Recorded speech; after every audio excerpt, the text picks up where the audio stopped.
ডাকসু নির্বাচনকে ঘিরে শিক্ষার্থীদের মনে কাজ করছে উচ্ছ্বাস। আমি যদি প্রশ্ন করি কেন? কারণ হচ্ছে শিক্ষার্থীরা তাদের যে কথা বলার অধিকার, তাদের যে জবাবদিহিতার যে অধিকার, সেটি থেকে বঞ্চিত ছিলেন দীর্ঘ সময়।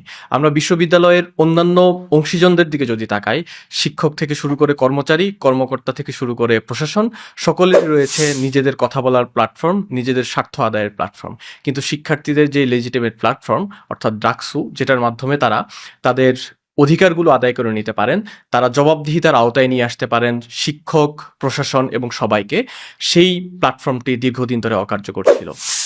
ডাকসুর অন্যতম একটি কাজ হচ্ছে শিক্ষার্থীদের স্বার্থ রক্ষা করা, বিশ্ববিদ্যালয় প্রশাসন থেকে শুরু করে অন্যান্য অংশীজনদেরকে জবাবদিহিতার আওতায় নিয়ে আসা।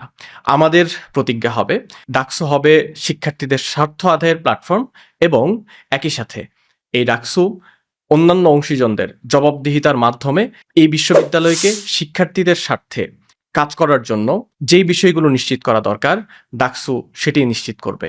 আমরা বিজয়ী হলে আমরা প্রতিজ্ঞা করতে চাই শিক্ষার্থীদের স্বার্থ রক্ষায় আমাদের সর্বোচ্চটুকু দিয়ে আমরা কাজ করব এবং প্রশাসনের জবাবদিহিতা নিশ্চিত করব।